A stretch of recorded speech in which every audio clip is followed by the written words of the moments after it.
I'm introducing this one, I guess, the last minute. Hey, welcome back to another episode. We don't know what's going on, but we all eat meat, and that's okay, right? So today we're having a multi-generational discussion. We're bridging that gap between the generations because we got a couple of Gen Xers or several Old Gen guy. Xers actually. Gen X. Old guy. Got a millennial or two. And was anybody born after 1997? Holy smokes. No, I guess not. Or before. So yeah, Ella was born the year I graduated from high school, a fact that I don't like to continually repeat. 96. I graduated in 91 in high school. So we got them. I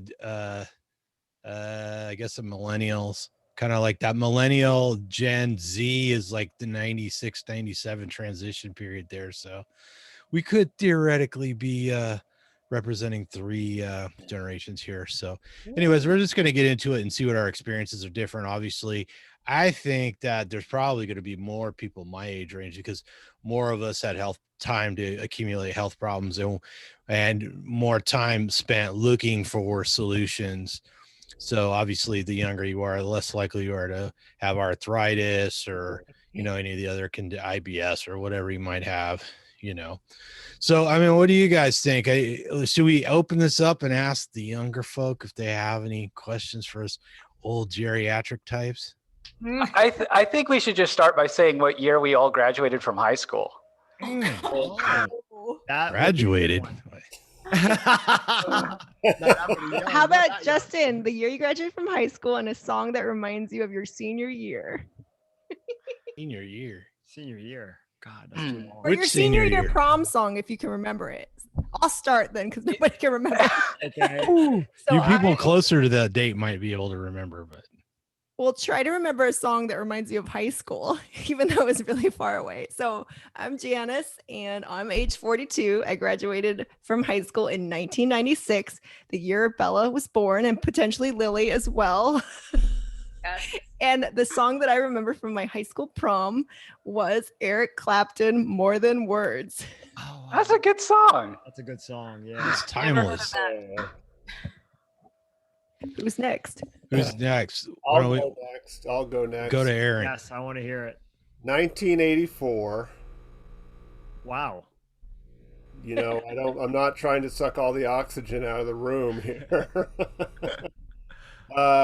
Song, English beat, Mirror in the Bathroom. I love that song. Oh, awesome. Yeah.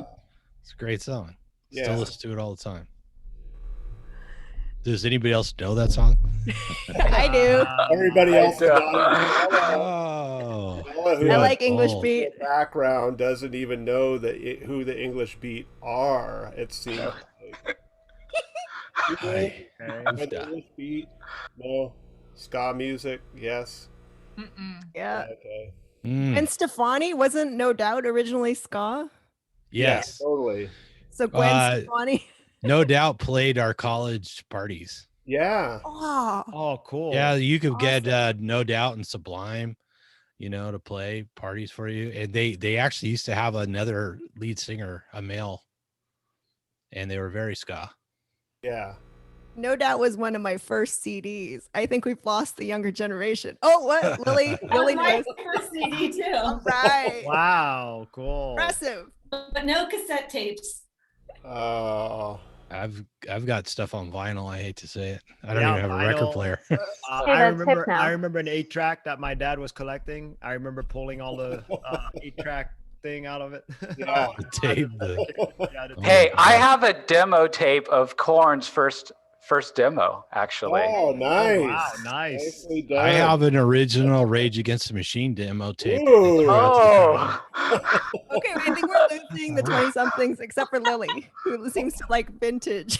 Yeah, well, I want to hear Lillie because I haven't had a chance to meet Lillie yet. So let's hear a little Lillie story. I graduated high school in 2014, and I don't know. I don't think the song was even popular then. I just always, one of my favorite songs was "Baby Got Back." We're back. Okay. Another timeless classic. Yeah, timeless classic. Nice. Awesome. All right. Well, at least to be heard at every wedding reception you go to these days. Along with Usher. Yeah, Usher. Usher. All right. How about Bella? Let's hear it. Same as Lillie, graduated from high school 2014. Oh my goodness. Yeah, I was 18 in 2014, and yeah, and our high school graduation song was definitely Usher. DJ Got Us Falling in Love. Oh. Yeah. Anything Usher, we were all obsessed with. I was probably at the club, but I was really old. If you graduated in 2014, you graduated when you were 17. Really? Okay, yeah. 17. Right. And that summer I turned 18 and then went off to New York. Right. Yes. And Lady Carnivore, how about you? What's your story? I am 28. I graduated in 2011, and I was a little emo kid when I was in high school. Really? Nice. Yep. So it would have been like Black Parade all the way. Oh, Yes, great album. Justin's like, this is a great album. It's one of the great albums that like theme albums ever recorded, right? Really good. My Chemical Romance, that one. That Yes. one we're talking about. Yeah, it's one of the best theme albums to ever come out. Yeah, it's tough to do. My friend runs a world famous blog on My Chemical Romance, actually. Oh, cool. Yeah. So anyway, I guess it's time for me. So it's Justin. Hey, me again, confident carnivore. It's always time for you, Justin. Always time for me. Confident carnivore can be confident at any age, which we shall show during this show, I guess, presentation, video, whatever. All the technology kind of mixes together, right? It's an epidose. Epidose, right. So I graduated in 2006. And I didn't go to prom because I didn't ask nobody and nobody asked me. But I did go to a rave. I went to a rave. But our high school graduation song was that Green Day one. Oh, man, I'm sure everyone Good knows. Riddance. Yes, that was it. Oh my So- God, Green Day was huge when I was a junior. The first album dropped. Dookie? Or was that Dookie? Dookie, yeah. Dookie. I loved it. I had the CD. Do you have the time to listen to me rhyme about everything and I nothing? think it's Listen to Me Alright. Whine. Listen to me whine? Oh, I butchered it? Oh, You ouch. butchered it. Ouch. You're a disgrace to your generation, my friend. That's not my generation. That's Janice's generation. Oh, well. He was raised Who by cares? Gen Xers. You know. that's right. All right, Raymond. What's your story? When and where and what?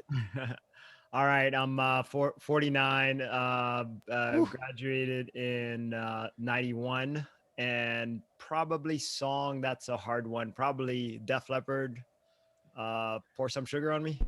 Oh no. Yeah. Pour some sugar on me. Yeah. And they wonder why people have problems with carbohydrates. That's not I've a actually carnivore been friendly. to three proms, so Wow. Wow. Player. You got to go to 3 proms? yeah. As a caterer. I like that. Don't be jelly. Tom. Catering the meat. I mean a DJ. I'm sorry. You were cooler than that. DJ, there you go. DJ Nazon. I think I'm the only one left, right? So I'm 50. I graduated in 89. And I couldn't tell you, I did go to prom, but I couldn't tell you like if there was one special song for prom. But I do remember playing White Lines for some reason, which seemed very inappropriate for a high school function. But maybe they felt it was like a warning song. But I have to say my favorite. It's hard to say which song my favorite album is. Combat Rock from the Clash, so that kind of dates me a little bit. But that's a classic album. And yes, I had it on vinyl and cassette and CD. Now I can just download it from Amazon anytime, anywhere. So, Wow. good thing I spent all that money on all that media back in the day, right? I know you were a mixtape specialist, probably, right? Oh, I worked at the warehouse records, man. Oh man. And we had a mixtape Where machine. else? People would come in and overpay for songs, and the machine would put it on a tape for you professionally. Oh wow. Even David Lee Roth would come in that store. What? Yeah. Well, I grew up in Pasadena, so like I would have to say that the most important band, I can't remember what song came out when I was in high school, but it was Van Halen, because they lived in the area. We had teachers that had taught them, they were older than us, but everybody knew who they were. You'd see them at the mall. They'd come in the record store or whatever. You'd see them at the park with their kids. A friend of mine, Eddie Van Halen's mom lived like 2 doors away, so everybody wore Van Halen t-shirts. So pretty much almost no other music existed at that time. Well, I have a theory, Tom, and we're going to test out the theory. I always tell this to Aaron, since I love experiments. he and I are 12 years apart, and I have a theory that there is one band that spans across all generations. So at my work, I had to pick out the songs for a Name That Tune, and we have multiple generations in the workforce. So it was, I know music basically from, I figured out like 6 decades because I'm a Gen X, kind of right in the middle. And so I have a theory that there's one band that everybody knows and everybody likes. So we're going to test it out right now. Do you like and know the Eagles? Eagles, Sure. of course. Ew, but like? Yes. Oh, well, Know just who they know. are. Do you know their music? Nope. Okay, I know you. It's Lily not your can't count genre. because Lily Justin. probably loves Queen. I thought you were going to say Queen. Yeah, No. Queen, Beatles, Rolling Yeah, Stones. Beatles, there you but go, Aaron doesn't Beatles. like the Beatles, and I grew up listening to the Beatles and the Rolling Stones. Well, Aerosmith. Rolling Stones could be Aerosmith. one. Well, Aerosmith, yeah. Okay, never mind. It doesn't work. But if off. I say, but has everybody heard the song "Should I Stay or Should I Go"? Of Yes. course. Of course. Yeah. All right, Well, you fine, could say Tom. the Clash. We'll say the Clash. I think The the Clash Who, fits that's better. a big one. What is Who? The Yeah. Who, Yeah. Who? Yeah, who's a big one? everyone Yeah. knows that from CSI. There is that. Pink Floyd? Yeah, sure. Yes. Pink What Floyd. about There you some go. Neil Diamond? Neil Diamond. Yes. Neil that Diamond's one's awesome. That one's a tough one. I don't think Neil Diamond, yeah. Yeah. Okay, never mind. My Maybe test we didn't should talk work. about the junk foods of our generation. There you go. Ooh. Yeah. Remember when Capri Sun came out? Oh, I would freeze them. Did you freeze them? My mom would stick them in my lunchbox. Pretty soon I broke out in a rash. So I Wait, didn't have to drink what them was anymore. that orange that came in that ice? High C. Ooh. I see. Was that high? No, it was Sunny like D. ice. It was Sunny D. Tang. Sunny D. Oh, that tasted Yeah. absolutely disgusting. What? I love Sunny D. Sunny D rocks. Sunny D is Yeah. legit. What the hell is this chemical mix? Yeah, that was. A That's pure my go-to for insulin increase right there. right. Give me some Tang, Sunny on the other D. hand, Tang was nasty. Tang, Tang was Tang. good. Oh, you had Tang? That was can't the believe you drink guys of know Tang. astronauts, right? It was all this. Yeah. Yeah. I begged my mom to get some Tang because I saw the astronauts drinking it, and then we tasted it, and we're like, "Whoa, I'm never going to space ever." Yeah, right. Get You gave that up on noise. your astronaut dream. What is Tang? Is it like a soda? No, it's It's like a orange juice. dried Powdered orange juice. powdered. You Yeah, can't even call it drink. orange juice. Really? I don't think Never you heard can of call it Tang? orange juice. Wow. Yeah, you can't call it orange juice. Bella, Like orange Tang, drink. Tang is Hey. Asian, Bella. You should know what Tang is. I really don't know what that is. A younger generation food. I was all about the Pop Tarts. Oh yeah, Oh, Pop-Tarts. yeah, check you out. You know Pop Tarts. Tarts have Okay. stood the test of time. But Yeah, that's too Tab, there was this lady I worked with who still drank Tab cola. You guys, It still Yeah, exists. I remember that from when I was a kid. There's, like, Tab Cola. only like certain stores like really far away that she would drive to go get, buy a couple cases. I think now you can't. They've totally discontinued it. Like you can't Wow. get it anywhere. But that was the low calorie, low sugar sort of Yeah, it was one of the early diet sodas, right? diet soda of the day. Yeah, Tasted Tab. nasty. Oh, it's disgusting. Yeah, pretty but she bad. was obviously addicted to it. Oh, yeah. My mom used to buy this Pepsi Light. It was Oh It's yeah, sort of- Pepsi Light, totally. it's like it forgot had about lemon in it or Light. something. Yeah, No, low sugar with lemon or something. yeah. Back in the day when we used to have to take the empty bottles back to the store Yeah, Put them in the when it big was glass sticky bottles. bin. Yeah, Glass when it was bottles, glass bottles. yeah. Yeah. Did Put your you Nickelback. did you ride to the store in your horse and buggy? Oh, No, buggies hadn't been invented yet. We had to walk. We had No, to they had the walk through Flintstone car. and snow. it was uphill both ways. Yes. You know, And was it always snowing? No. Aaron still does say to me to paddle faster because we're making the Flintstones reference whenever we're walking together. Aw. Did you If I all could have get that Girl drive-through Scout rib. cookies? Oh, sorry. Go ahead, Jacie. No, I was gonna say if I could have the ribs from the Flintstones opening. Dude, I looked them up. never They're knew those were mammoth. ribs. They're mammoth I never ribs. knew those Right. were ribs. I was like, what is that giant C-shaped thing they're throwing on his car? You obviously weren't a carnivore back then. You Yeah, didn't right. recognize the signals. Have you ever, when it's time to leave work at the end of the day, do you ever say it's time to slide down the dinosaur? I do. No. I use the quitting time emoji that is referring to the Flintstones. Cool. You ladies need and Justin even know what the Flintstones are? Oh yeah. Of course, I've watched the Okay. Come on, Flintstones. everybody knows. Okay. Cartoons are generational, no doubt. I would hope. Yeah. Yeah, Wait, did you Bugs guys grow Bunny up was watching around Bugs before and Bunny? after. Probably Yeah. not, right? Yeah, Okay. Tom and Jerry. Oh, I the original transgender cartoon, Bugs Bunny. Bugs Bunny. Oh yeah, that's a good one. That's right. Did not know that. No, that's a good point though. Yeah.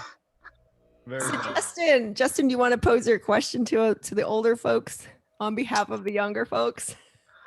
Yeah, so we kind of get a head start on you older folks because we're getting healthy at an earlier age, so we get to eat steak and lobster on your graves. How does that make you guys feel? You know what, Justin? The reason why I help you so much is because I want you to stay healthy so I can drink your blood when I get weak.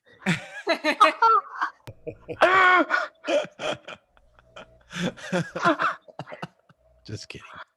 I am jealous, yes, because when I meet these young, beautiful 20-somethings, and now Raymond's latest, the couple who's only 19 years old, and then there's Tilly in Dubai who's only 15 and she's a CrossFitter. I am like thinking, oh my God, if I were as young as you guys, it would just be Envious. amazing. So there is some component of envy. I'm still glad to have found carnivore. I'm happy and I feel young, even though I'm not. So I think yes, for me, for sure. And I'm also really happy for you guys. I think in some ways I look at you and I go, well, it's kind of good that you had some health problems. And even though that sounds terrible, because you were able to discover this. So how about you, Raymond and Aaron? Yeah, I mean, I'm happy to have. I mean, I'm so happy to see young people getting in on it because let me tell you, you talk about top performers there. I feel like us as a human race have been kind of devolving for a little while. If you know what I mean. More and more people are getting fatter, sicker all the time, straight off the get-go. And it's nice to see that carnivore is really the answer to get us out of all this. And not only that, pretty much put a next level in performance. And I hate to say it, but you young folks will be showing that. So it's really sad. So there was an article that recently came out about how 40% of millennials experienced a lot of weight gain during the COVID lockdown. And I think 40%? it's 40. Yeah, there was something like 40% of millennials, or at least that were surveyed, of course. Not everybody. I don't remember anyone asking me. But 40% had experienced significant weight gain. And I think it's that, we're the generation with the most technology, right? So we're totally on the internet, the Instagram, Facebook, everything. Well, maybe not Facebook if you're a millennial. That's for you Gen Xers. We're on TikTok now. Catch up. Come on now. But... No, you're insulting them there, Justin. And so, a lot of us have, kind of more cozy office jobs or in school, and now all the school is online, right? And so there's not a lot of, just as we're really getting into cliques and social interaction, COVID comes along where it's like, you're told to stay home because otherwise you'll kill grandma, right? And so, I think just it's too easy to get sucked into the virtual world, and we haven't grown up enough to get into a good fitness routine, you know. And so that's why I think millennials and even younger, this is going to be a real struggle for them to get back to health. And, you know, this is why a lot of us younger folk have to show the way that, hey, you can get healthy again. You can get back there, you know. But yeah, it's really, really sad. And I just want to throw that out there real quick. I gotta say that I was raising a hand. sorry. She just got out of school. Let's forgive her. Thank you. I was wondering for the older generation, if I kind of feel like obviously there's not that many of us young people who are eating this way, and like I feel like a lot of young people think I'm invincible. I can eat chips and cookies and pizza and get away with it right now.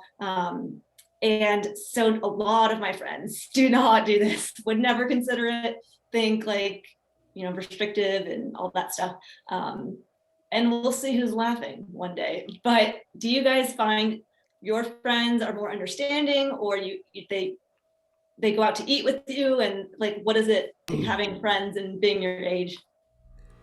No, not at all. I think it's a similar, it might be coming from a different place. Like you're saying, I think there's that invincibility feeling of the young person that you haven't had a lot of ailments, and you know, until you really start hitting 30, you know, for most people that's when stuff starts to show up for you, and you can't do, you're like, what, I can't eat that, or you know, I'm starting to put on weight after I just stuff my face, where you know, you could really get away with a lot of that stuff. But you know, I was just talking to two pilots yesterday down at the airport, and they were inviting me out to lunch, and I was, you know, but we started talking about diet and carnivore and all that, and they're just looking at me like, you're a total extreme, on the fringe, cuckoo bird lunatic, you know. So I don't, and I think that goes with most people, because it's pretty ingrained in our generation about the standard American diet, and to deviate from that, even though it's like, oh, they're willing to accept like keto and some other things where you still maintain a vegetable base, or you know, integration into the diet, just eliminating everything and eating, you know, more meat centric is, you know, that's going to give you a heart attack, and you know, it's really bad for you. So it's tough.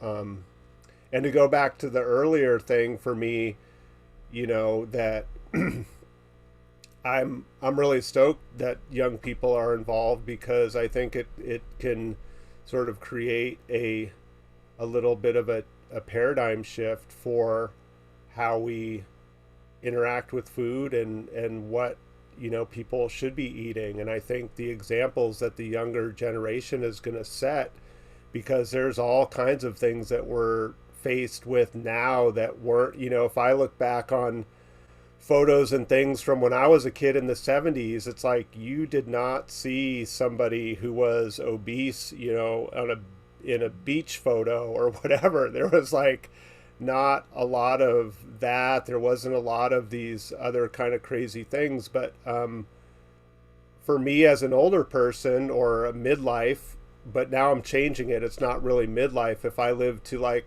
you know, 150, then I'm only like a third of the way through. So that's also how I'm starting to think, is like, well, I can start to shift the longevity, you know, rate of how long people live, because we haven't really experimented with, you know, changing what we eat in modern society. And who knows what, you know, it feels pretty good, because I feel like I'm 25 again on this diet. So if that's the case, then, you know, how, and I told my doctor when I went in for all these tests and everything, and they're looking at all my numbers and like, oh my God. And I said, well, I'm going to live to about 500. So, you know, this is just kind of the beginning data points for you guys to start dealing with.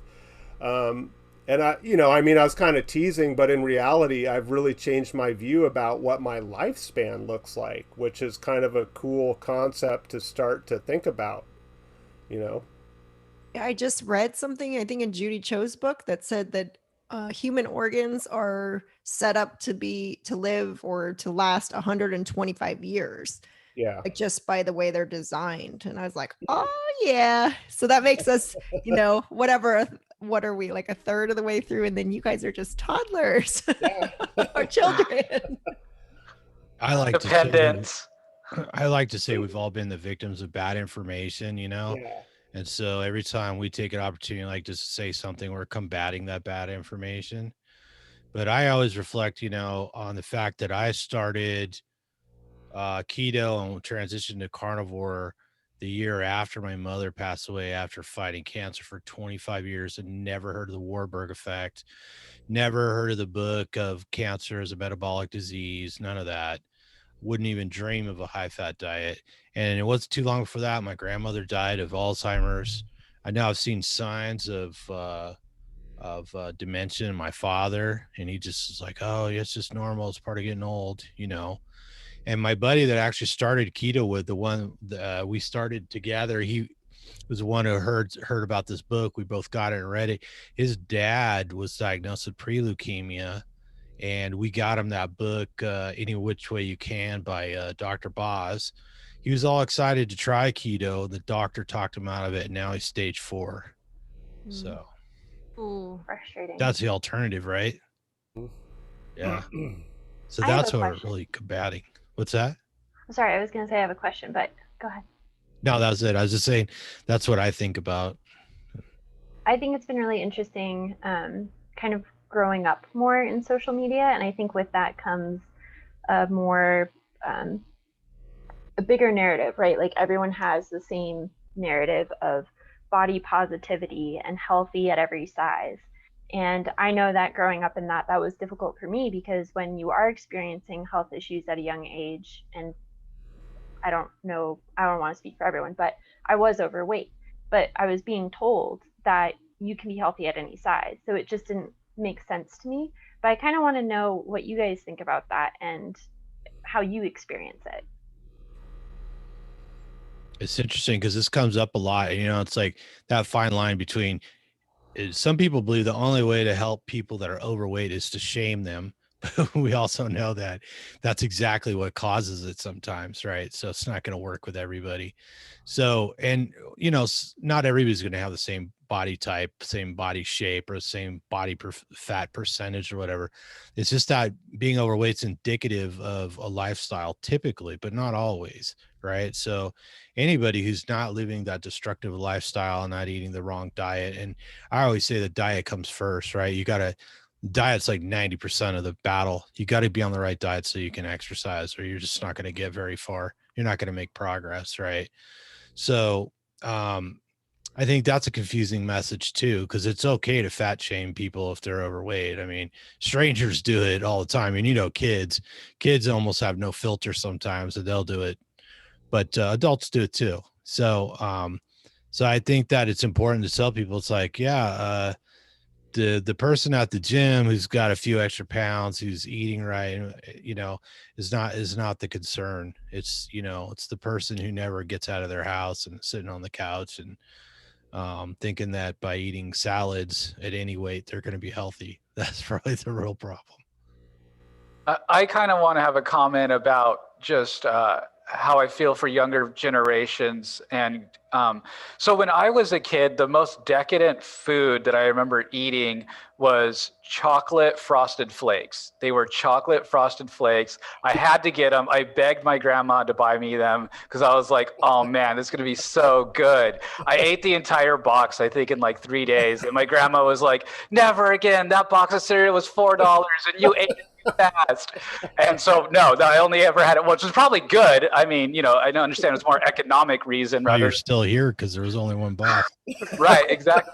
But then, now I think they have like, chocolate cinnamon toast crunch, and they have like red velvet Oreos. You know what I mean? If they had red velvet Oreos when I was a kid, there'd be no way. Like, I'd be addicted. There's no way you could get me away from that. Like, just some of these desserts and frankenfoods they have now, where they're mixing like all these different flavors and sweets. Like, oh, put marshmallows and chocolate and cinnamon and just like everything. Like, just it's really like I look at it in the stores and I'm like, okay, I'm glad I found Carnivore, because I would probably go off a cliff and never come back, you know, just because it would be too addicting and too delicious. And when I was a kid, there was no Krispy Kreme. I mean, there was the typical donut shop down there that, you know, would go get sundaes or whatever, special treat, go get a donut.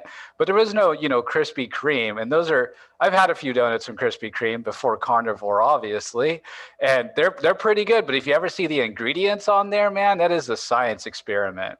I think they're so addicted that, Aaron, didn't we go, what, 2 or 3 summers ago, that we went to his family cabin in Michigan, and we went to the store and we bought Captain Crunch with the rainbow colored berries, and we ate it because it was like we were on vacation and we're like, yeah, we're gonna have it, we're just gonna eat it. And he ate most of the box, but I had some too. But I want to ask a question for the younger 4 here. So I look at you all and I think, you know, we're already an age where we're old enough where we're like, fuck it. Like, we need our health. We know this is the right solution. And we don't, you know, even if people look at you sideways, like they were with Aaron and they do with us all the time, we're just like, I don't care, because I feel good. I feel super young.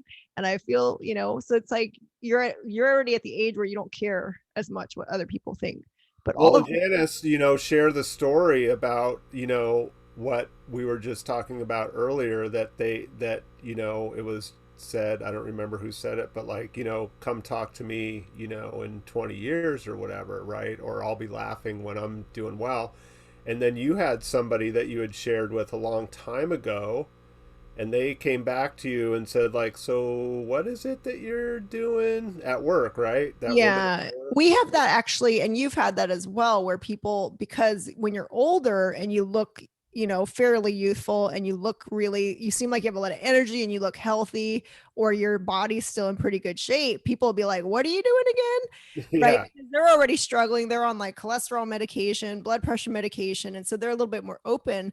But looking for you guys, and I, you know, I've been talking to Aaron's twins who are 15, and they were telling me, thank you, Justin. I already knew that TikTok and Snapchat were the things now. I also learned that people don't share their cell phone numbers anymore. And I was like, why can't you just text a photo of what you're eating and text what you're doing? And he said, no, it's Snapchat, because people don't give their phone numbers anymore. So I was like, I learned. And then one of them gave me a tutorial about TikTok. And so I started to put in my interests, and he's like, don't click all of those. It's gonna like load up your feed with all this baloney. So I ended up giving up on it. But nonetheless, I want to ask you 4, because you did grow up where it's like image is everything. There's all this pressure in social media, and you're kind of all very publicly putting yourselves out there with this very kind of extreme thing. So how is that for you? What kind of flack do you get? I mean, how do you deal with like haters? What is it like for you younger people? Well, Lillie and I were just talking about this last time we hung out on Zoom. So Lillie shared with me that some famous dietitian type of YouTube channel reviewed her what she eats in a day, or what she eats in a week, right?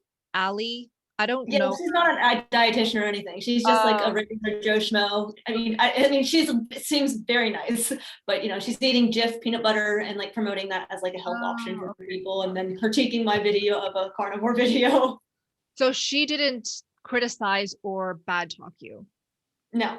That's good. I mean, just at the end, she said that I said, because she cut my video, basically she had my video playing and then she cut the video off right at the end, but she was saying, I said, I can eat as much of these foods that I want and I won't get fat because they're so satiating, and I have a hard time overeating them.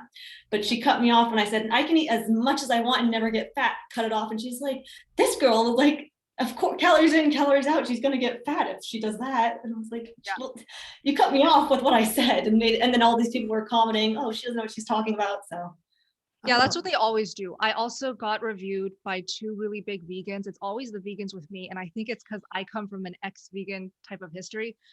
But the first guy, he was pretty kind. He just kind of reviewed my whole carnivore, what I eat in a day. But like the second lady is Freely the banana girl herself.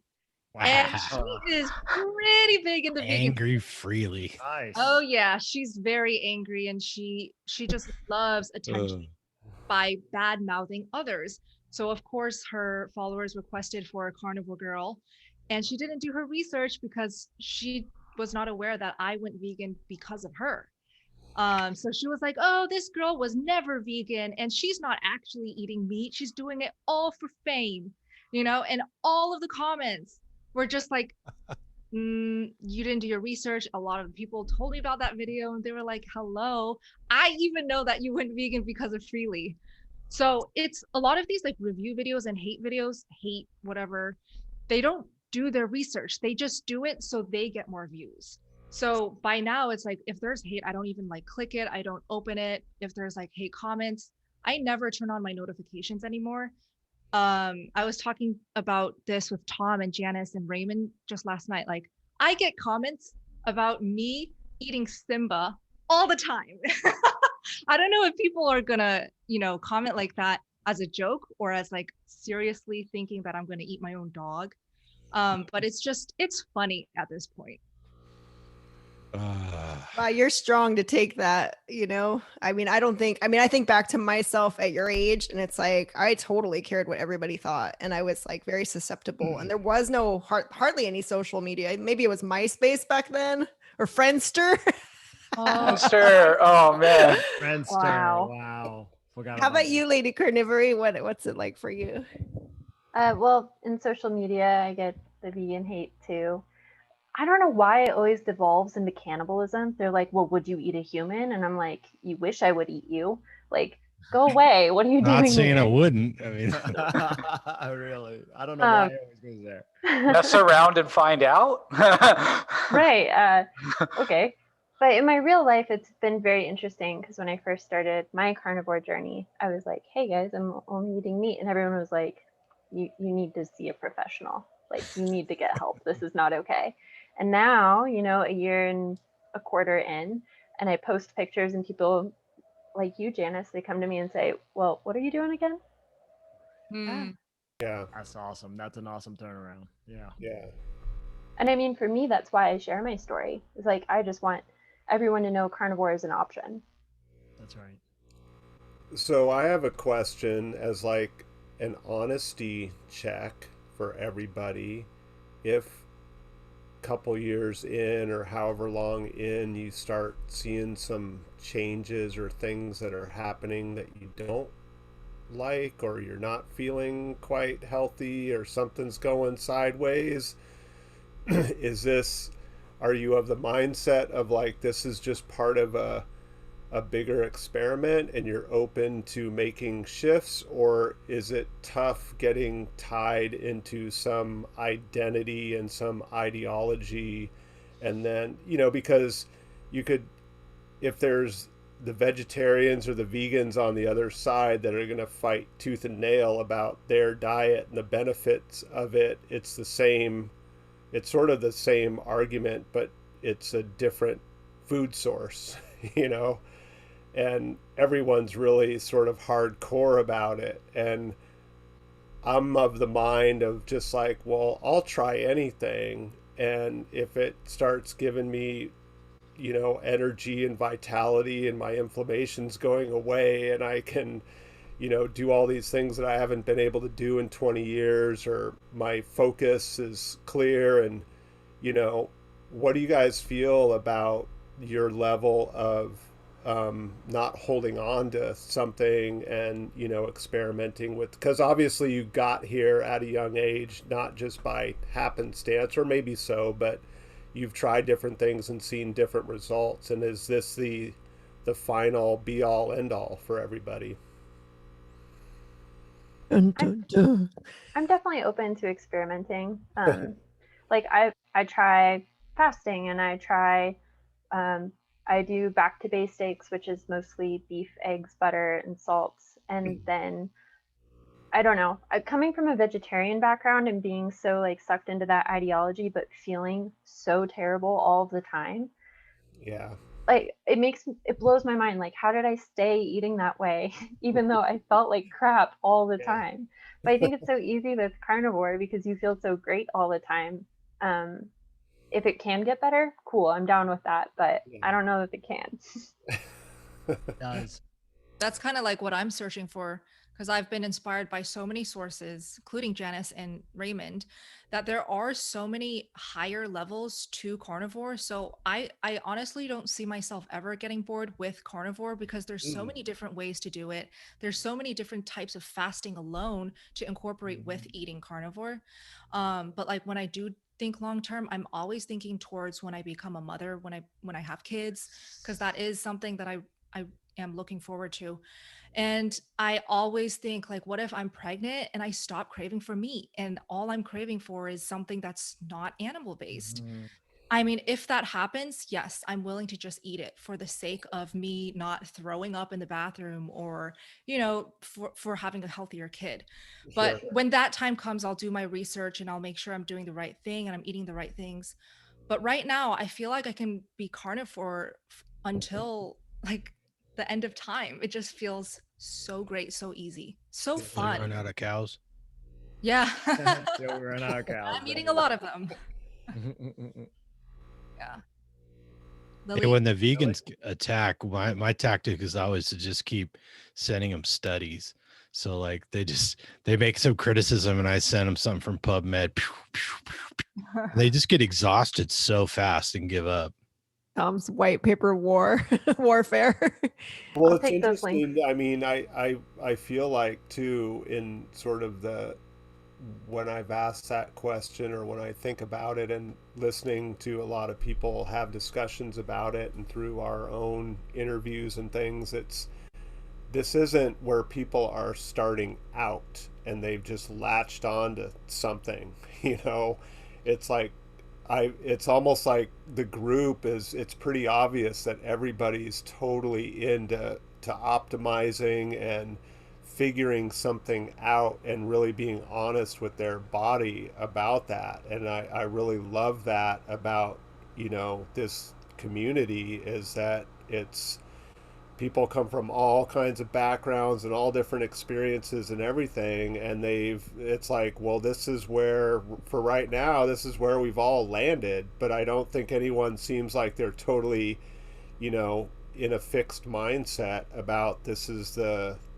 the end, just as you were sharing, Bella, that this is, not, there's still more to learn and optimize. And I know Raymond's always, pushing that envelope all the time, which is super cool. Or Janice doing, ribeye only and everybody standing back and watching and like, how's that going to work? And, so everyone still has that sort of experimental mindset, which is just super cool to learn and grow from, everybody out there that's doing different things. Yeah. And like, what about trying like taking out like say coffee or whiskey? Raymond, now's the time to step in, Raymond. Okay, how about Raymond's you, a bit of a purist.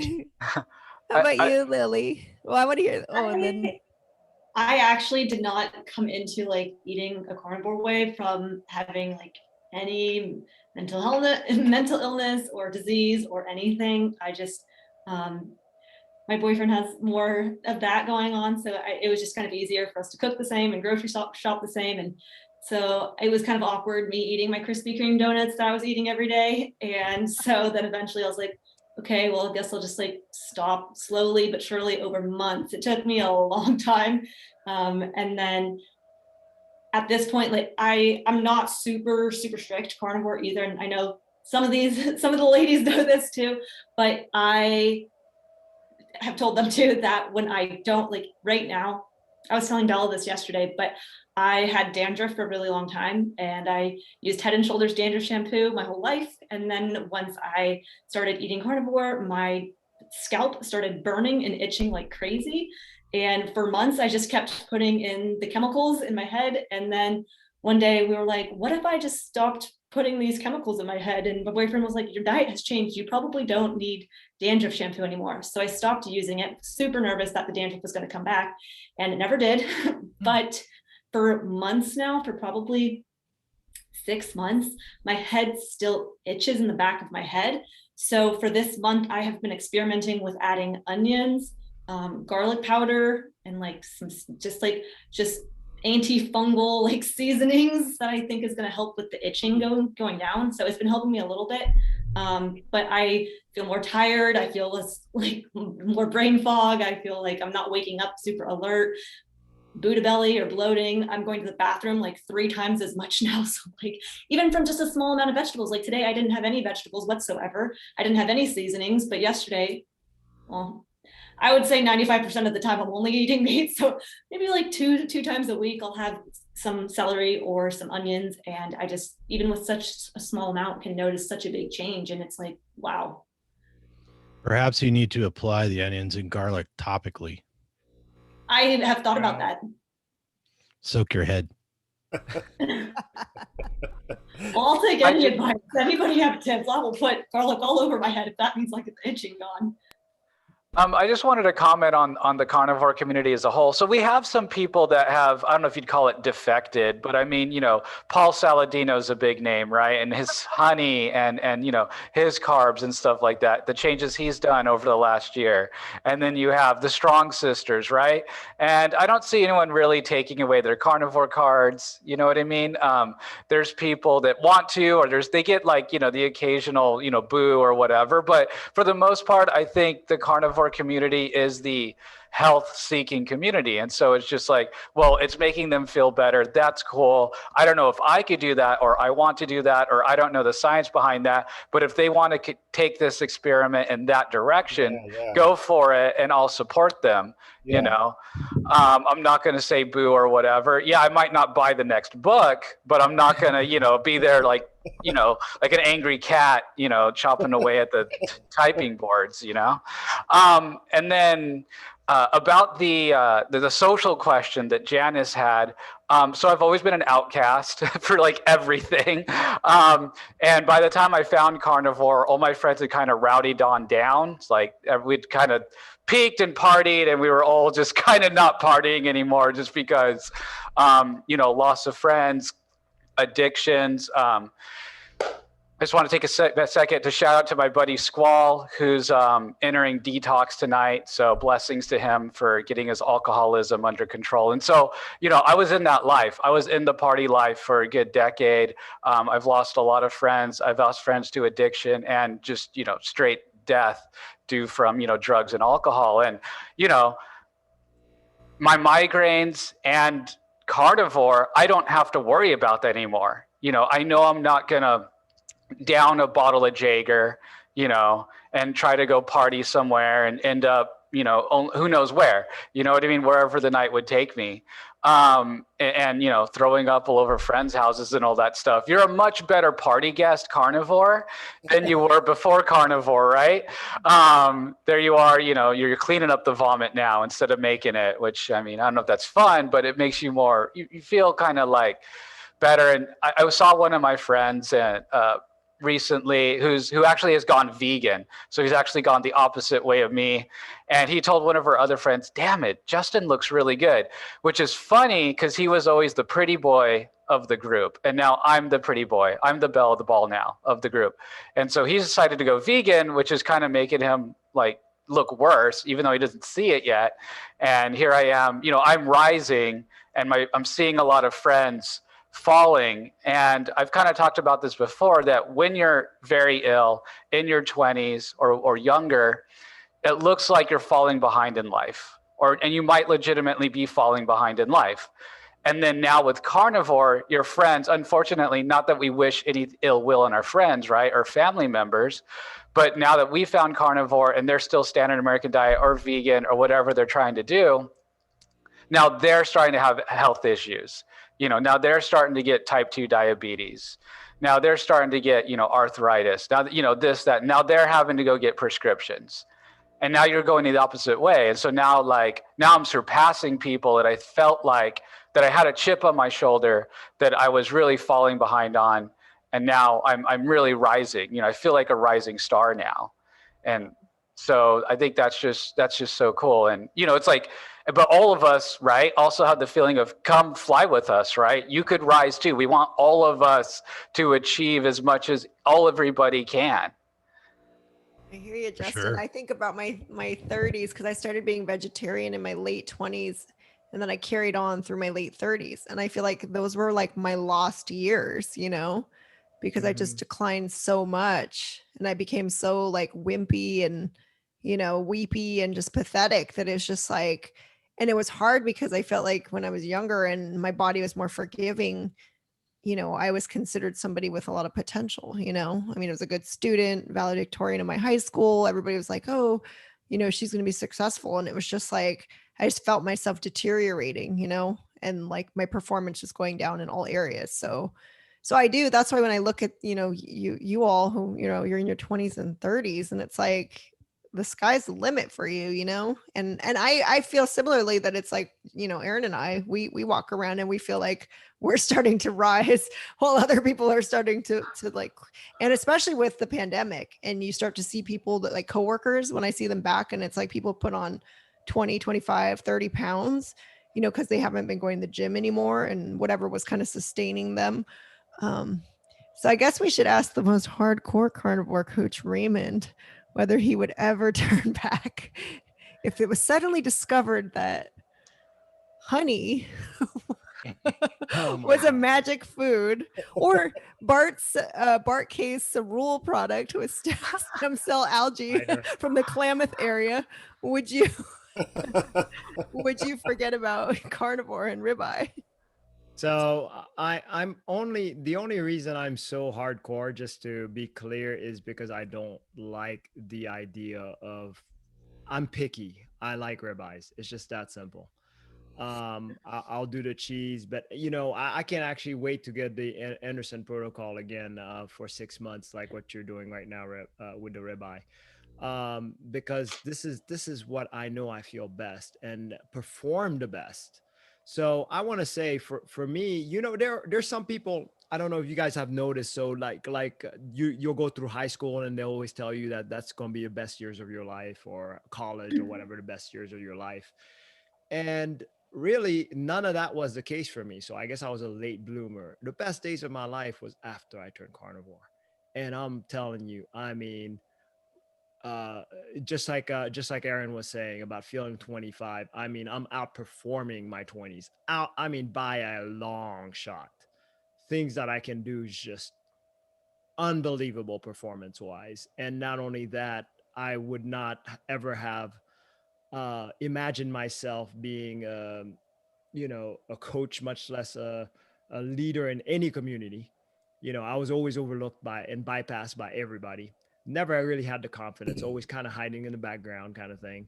And all of a sudden, this is like this different guy shows up. It's like I traded places with somebody just badass. I mean, that's just the way I see it. It's like I don't know. Carnivore has made that much of a difference for me. So no, I wouldn't even dream of any honey or anything like that. If anything, I want to go to the point. Go ahead. Would you use honey topically though? Yeah, I actually do. Manuka honey is actually very, very handy, supposedly, for any infection. So I say that, but I don't know if I got a cut. I'm more when I've had a cut before. I used to put Manuka honey on it, but now I'm just curious about how quickly it will heal by itself. So I can't say I even do that anymore because beef tallow. Or tallow, yeah. Well, I used to do that too, but then I just started getting more and more curious. I'm like, oh, I want to see. So I don't want to say I'm excited when I cut myself, but I'm like, oh, let's see how long this is gonna last to heal. You know, it's like, let's see how far I've gotten on this diet. You know, that kind of thing. So on next week's episode, Raymond will have no arms or legs. I know, right? See if I can grow them back, right? Well, Aaron, we have to ask you your own question, because I met Aaron, I think when you were maybe 40, right? I think I was probably like 28 and he was 40. And I remember he was super athletic and doing all this crazy stuff. And I already remember thinking he was hot when I met him. I was like, he looks good, you know? really athletic and everything. But now it's crazy. I mean, he's turning 55 this year and he's like ripped in his athletic performance. And so, I mean, I literally have seen him all these years and I notice a difference. And maybe he doesn't, but I'm like, you look better, like physically and just like, I mean, I feel like there's definitely something about Carnivore that I'm like, he was always really athletic and he was always in good shape and he was always tan, but he looks even better. Believe you me. So before we ask Tom, well, what would you do, Sugar? Well, yeah, I think that's, it's interesting because, well, a couple things to say about that. Number one, what I love about what kind of got me interested first off, not only just like, oh, we're just going to eat meat, cool, that sounds good to me, but I really liked the aspect that it was, if you viewed it as an elimination diet, like, well, that's a really cool sort of reset point and a starting point to then reintroduce some stuff after you do it for 30 days and then start bringing some stuff back in and see what happens. And I was like, oh, that's kind of a cool idea. Maybe I could figure out some allergies that the doctors can never figure out and scratch their heads and poke you with all these things and see if you get a welt and all this stuff. But it's like, well, if you already have all this crap in your body, how much is your body going to respond to a prick test or whatever, and so just that notion alone was really intriguing to me, that it's like that starting to, which everybody has talked about already on this conversation, is just that there is this sort of element of experimentation and willingness to be open and try new things, and that if you only have one food source, then you introduce something else, it's like, well, you can see how your body reacts and responds. And that's kind of a really unique thing that we as humans, or maybe all of our big money that's into food in this country or whatever, that is, influencing our food decisions, that taking control of our own bodies and deciding what types of fuel and things that we're going to use to put in it, and disassociating all of the emotional ties to food and all these different things. It's like, wow, this is a really sort of kind of cool experiment. Sign me up for it, because I'm the master of my own body and I'm the most powerful healer of my own body, and I am the most in touch with it. I don't need some outside source telling me what I should and shouldn't do, because none of that shit's been working. Yeah, the money behind it, exactly, Lillie, thank you. Because how do I trust somebody that's making sees me for 10 minutes, doesn't even remember the last time I came in, like, oh, you're a new patient. And I said, no, I've seen you like 3 times before. But because you only see me for 5 minutes, you wouldn't remember who I am, And it's like that doctor relationship is really, totally tweaked, and how things have gotten. And it's just like, well, I think a lot of us, it's like, well, you have to take matters into your own hands. And so I think it's, that part of the odyssey, I guess, that we're on is really exciting, because it's like we're on some sort of, interstellar exploration, on some leading edge of just like, well, we're frustrated or we haven't gotten the answers. And it's like you're kind of taking matters into your own hands, and then having a base intake of just meat, and then if it's like, oh, you think avocado looks good and you think that's a benign thing and you want to introduce that and bring that in, well, then try it and see if you break out in a rash or your stomach feels crappy, or maybe it doesn't provide the same thing that you used to like, oh, I'm going to go buy a $12 avocado toast and that makes me feel like a hipster. I don't know anyone who ever did that. And so all of it, I mean, the psychology, I mean, just everything is just like, it's such a cool, thing that I think everybody in this group is like open to that play with that. And I guess the second thing I was going to say is I won't forget after I had, back surgery, and then I was in a pretty severe plane crash, and we happened to go, convalesce at Janice's cousin's house for whatever reason. I don't know why, but they had to deal with me in sort of this really compromised state all the time. And then after we had been doing carnivore for a while, I was running around the house with their dog and, like, jumping on the couch and diving and throwing the ball, and they're just stopped and they're just looking at me and they're like, "Oh my God. Like, Aaron looks like he's like 18 years old. Like, what have you been doing?"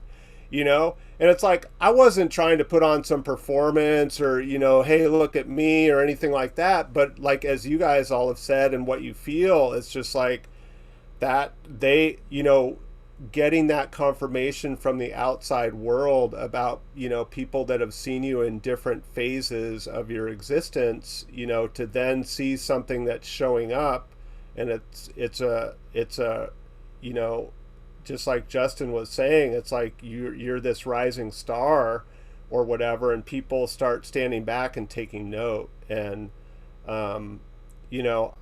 yeah, I think it's a really cool process, and I appreciate all of you guys participating in it and having that open mind and that experimental attitude and wanting to try new things and push the envelope and see what whoever's doing. I mean, I think that's really a really cool thing. And if you look at anything, whether it's people, going for the speed record, in the, at the Bonneville Salt Flats or whatever, it's like they're all doing the exact same thing. They're talking to each other. They're like, what do you use for fuel, and how do you optimize this, and drag coefficient and all this stuff. And that's always pushing that leading edge of everything that's out there, no matter what type of interest you have. And I think that's really cool about what you guys are all up to.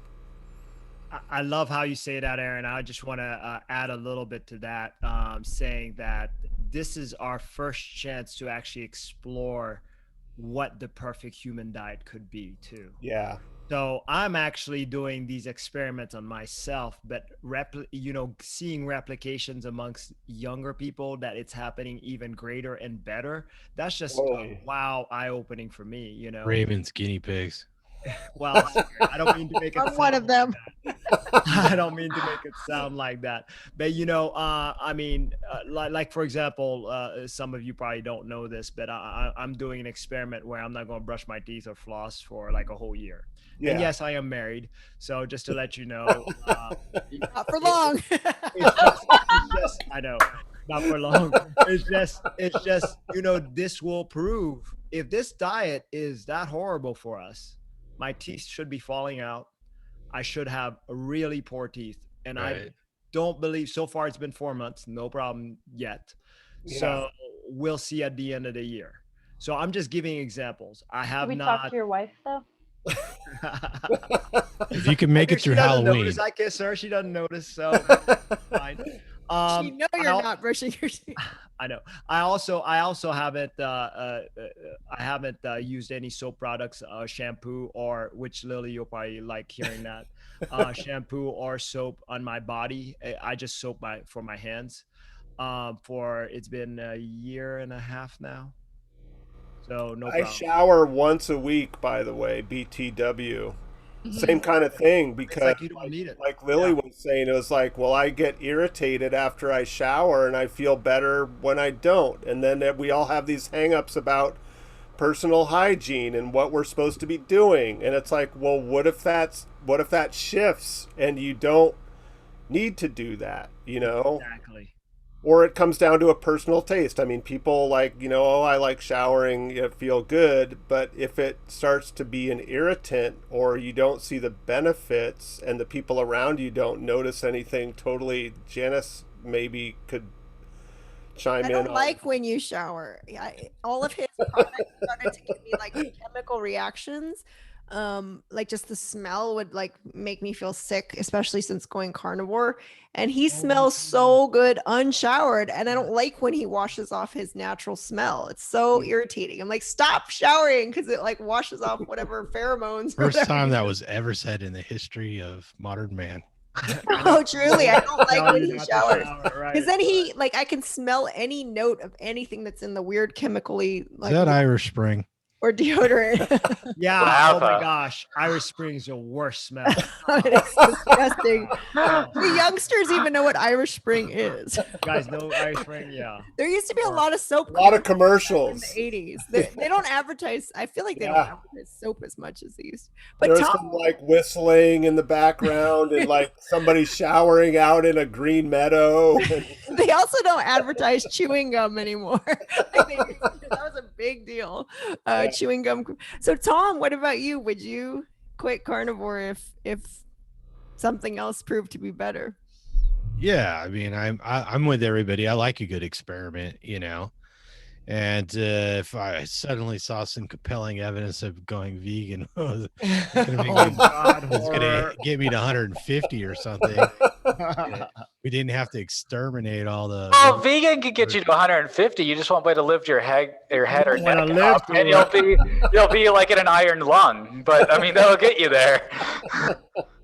It'd be rough getting there. Yeah, no, I'd try something else, sure. But you know, once you turn that corner and you're like, God, this carnivore is great. It's easy to cook or not cook, and you know, you feel good. You know, it's like it does feel like you're reclaiming your youth. You know, I mean, I'm always talking about how to do better in the gym now than I ever did before. You know, my mind is so sharp, and spent all those years with brain fog and just forgetting things, and you know, the anxiety and all that. Who would ever want that back? Right?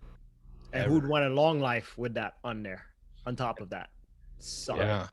Well, yeah, I mean, that's kind of my thing, is that like, okay, carnivore keeps the migraines away, and migraines destroyed my life for a decade. If I do anything other than carnivore, because all there is right, carnivore, fasting, or plants. That's it, right? That's pretty much the only option. It's like, okay, I've done plants, had bad migraines, have experimented a little bit of fasting. We'll see, might do a little bit more of that, but I haven't really noticed one way or the other yet. And then carnivore, I feel amazing. So, I mean, I'm kind of feel like I have nowhere else to go, honestly, because I know if I introduce plants and carbohydrates, the migraines are going to come back. So it's pretty simple for me. For you, Justin, I was going to say, I'll just tell you, there's no turning back for you after hearing your story in more detail, but yeah, no way. But I have one more question for the youngins on the call. The whippersnappers. I'm like the grandma now. I was wondering, because some people have brought this concern up to me, and I'm already, you know, well into my career, perhaps counting down. I already have my retirement countdown app on my phone. So I was wondering for you all, since you're very publicly carnivore and obviously you get some hate and everything, are you concerned at all for your just like your career trajectory and the fact that you are now kind of forever in the internet identified with this sort of, you know, kind of extreme lifestyle? Because I've had some people warning me, because I'm in HR, and they're like, oh, you can't affiliate yourself with the carnivore and be public about that. And then showing your body as well, right? Because I'm like in my 40s, I'm like throwing up pictures of me in my underwear. And I'm like, please don't let anyone in from work find it. And I'm trying to be all secretive about it. So how do you all feel about that? Like that you're now very much out there with that presence? I almost feel like for me, like going on Instagram and YouTube was like a rebellion, because I grew up being like told to fit inside this box, because I was trained since I was a kid to be a classical musician. And when you're trying to train to be a classical pianist, you know, you're working so hard to get into Juilliard, you get in, you know, you wake up every single day thinking how you can be more perfect, more flawless. How can you play that piece with less wrong notes? So it's like this mindset that I had to keep grilling myself with flawless, no mistakes, you know, if you have one mistake, then you are a failure type of mindset.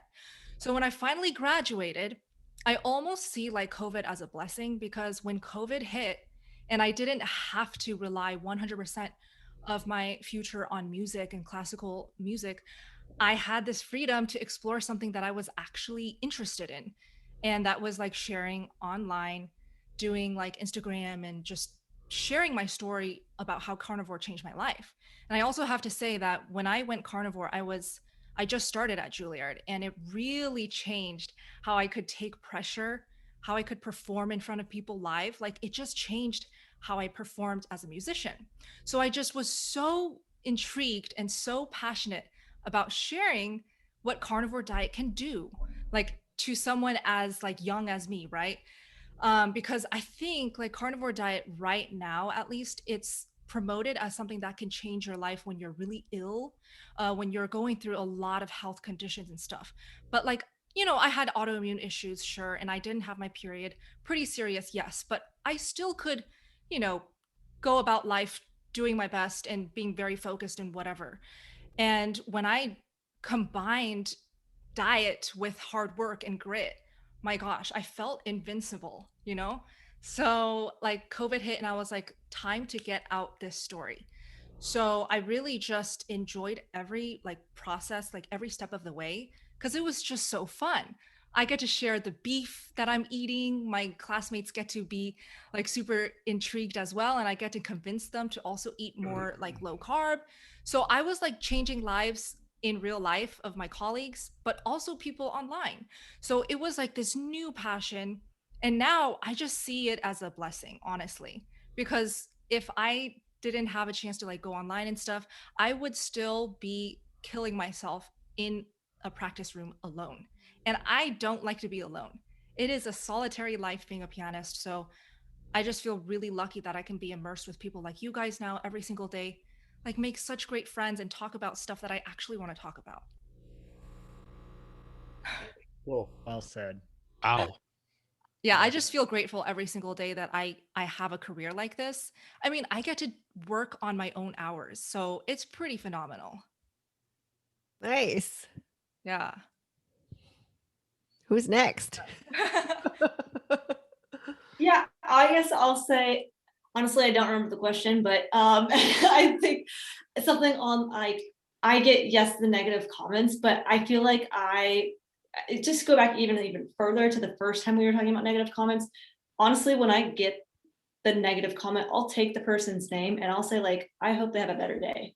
Because like, obviously like they're feeling negative, not because they hate me, but because, you know, something is going on in their life and that's making them not feel good.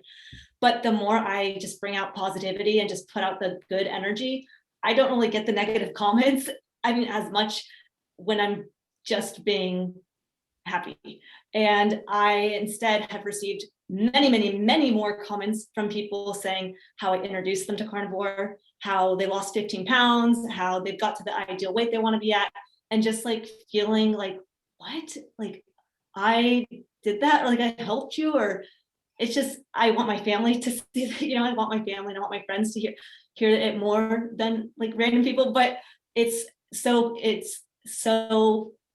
awesome. Just like feeling other people, hearing other stories. When Raymond says he's not brushing his teeth, I'm like, because of Lady Carnivore in Jacie, I learned about the dandruff. She was the one who told me that she wasn't using dandruff shampoo anymore. And then I was like, oh, her dandruff went away because of carnivore. And then Carney Yogi, she said that she wasn't wearing deodorant anymore. So then I was like, oh, I don't have to wear deodorant anymore.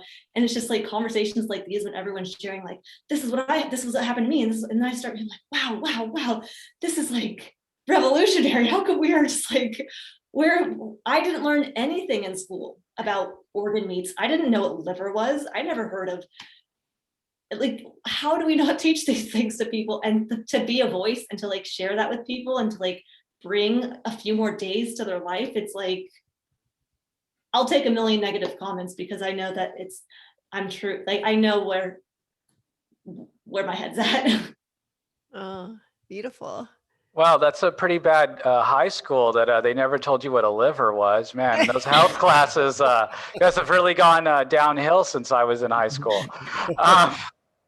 So for me, I'm probably going to end up as a political prisoner at some point in like a gulag or something of that nature.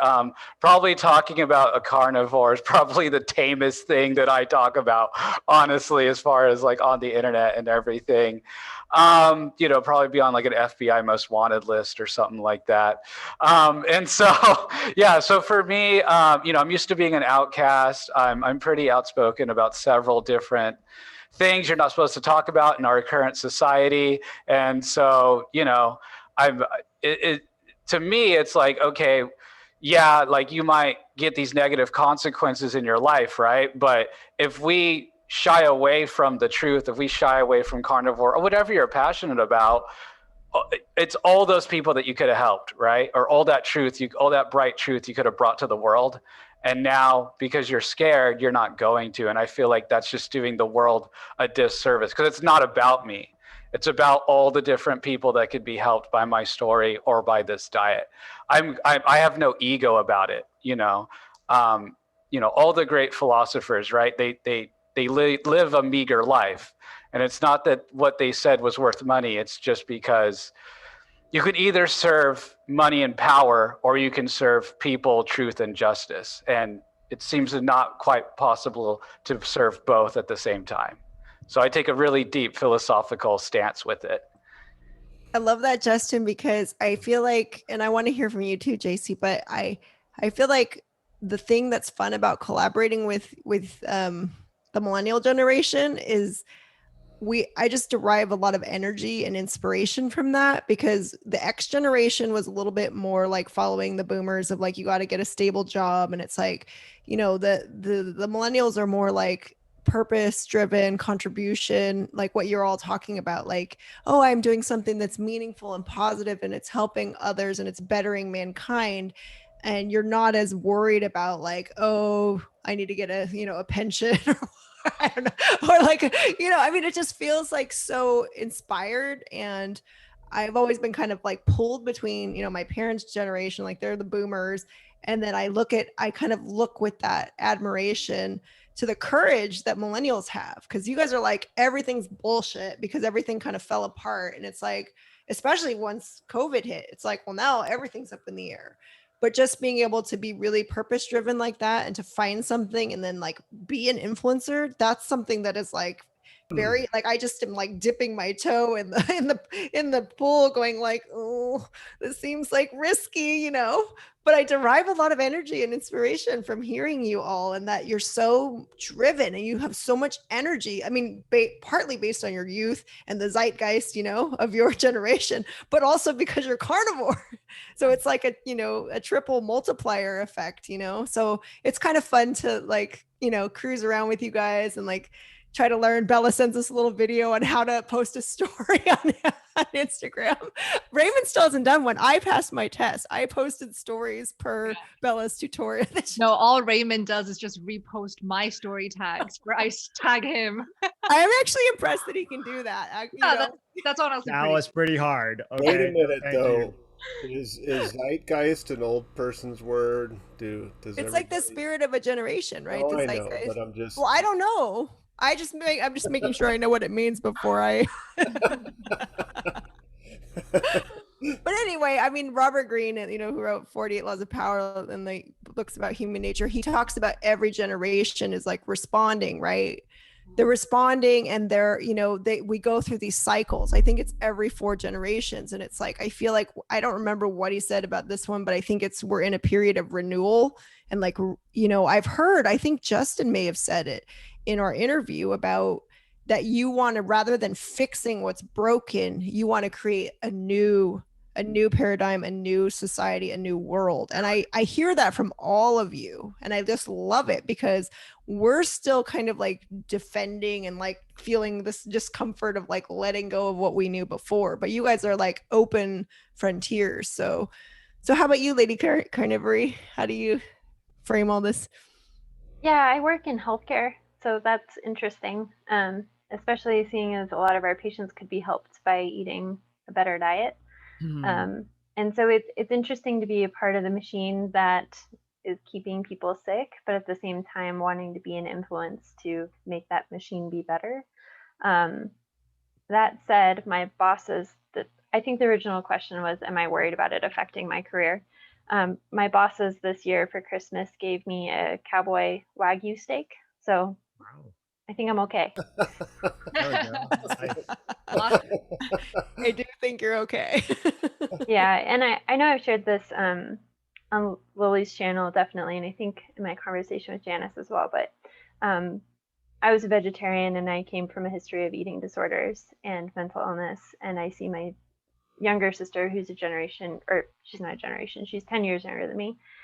She's going through the same thing right now. And so I just want people to know carnivore is an option. Like, I want her to know and feel empowered to make that choice for herself in our current social climate and with all the social pressure that she has. So to me, it's how can I spread the word? How can more people know that carnivore is an option? They don't have to live with all these things. Like, even if they're minor inconveniences like dandruff or having to wear deodorant, like if you don't have to, why choose that?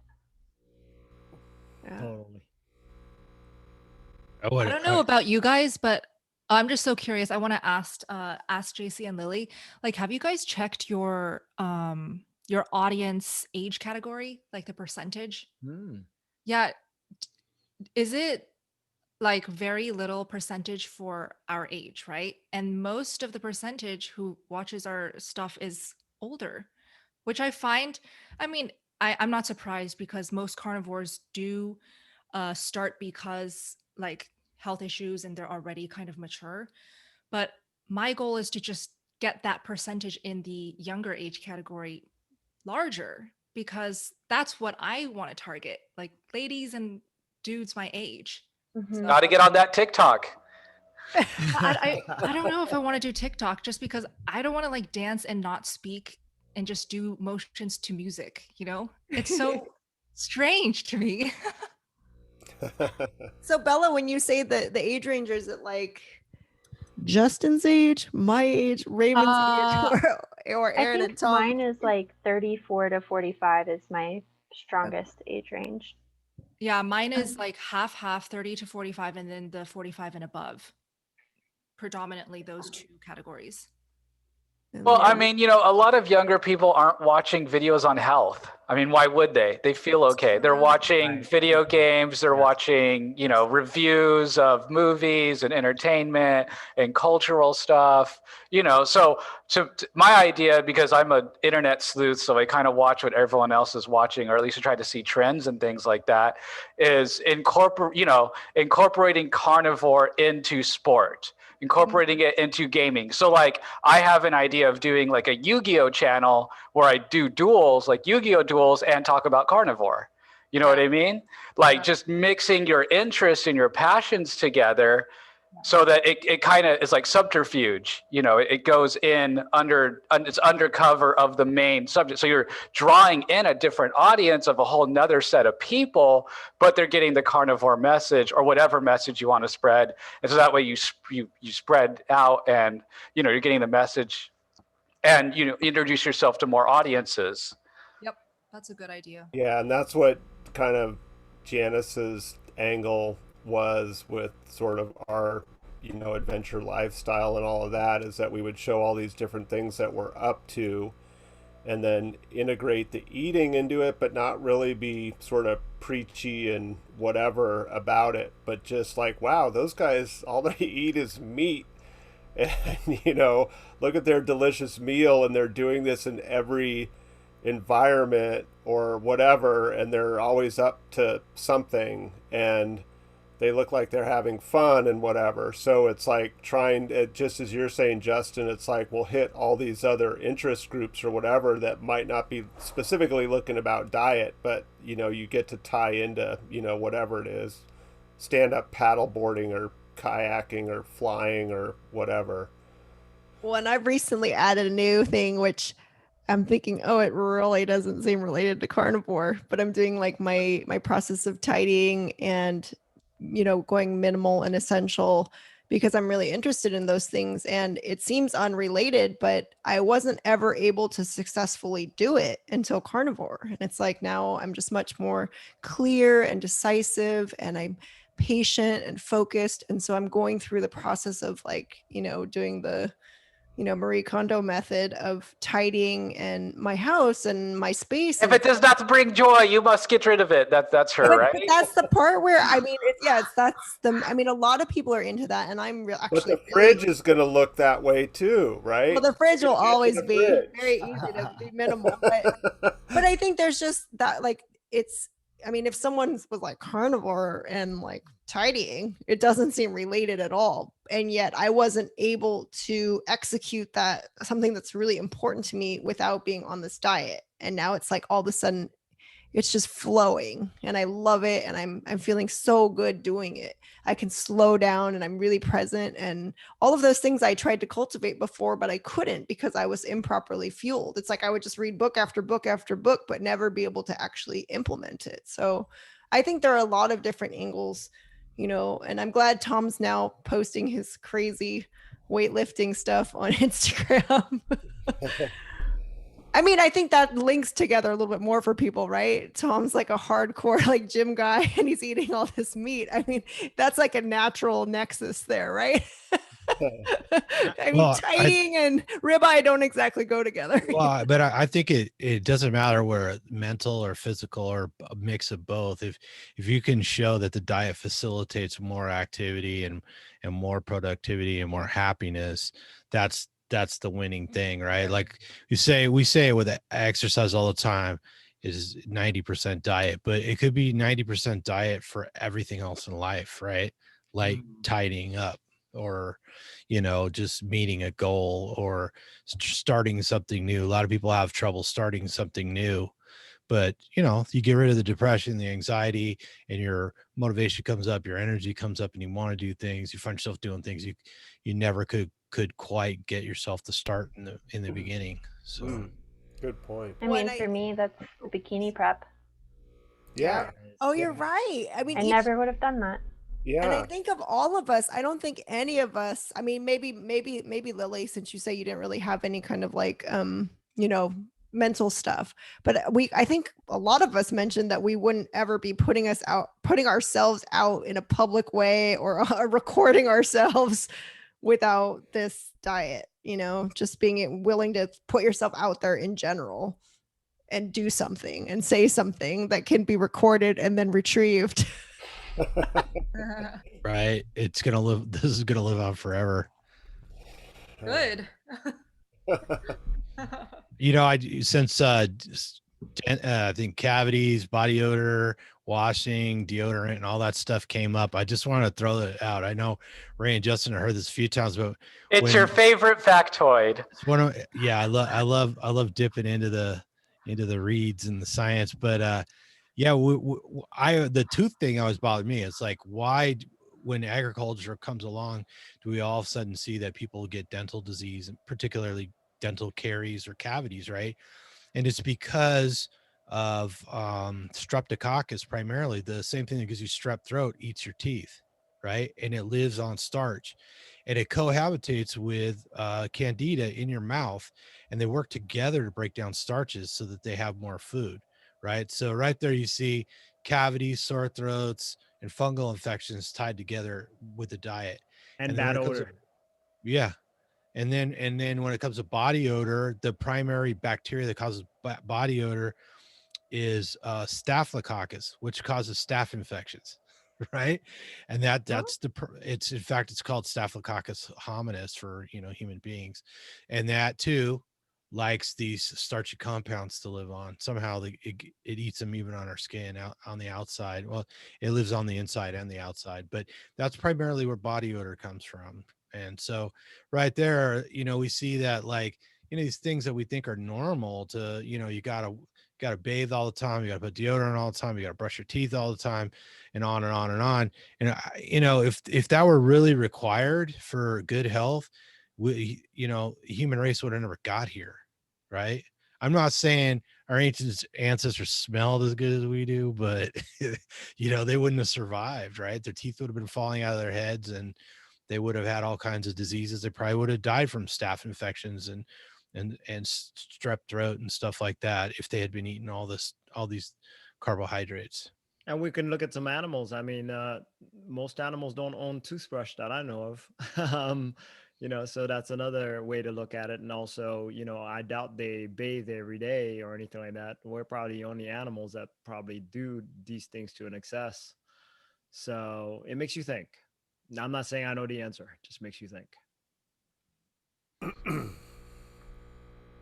All right. You want to take us home?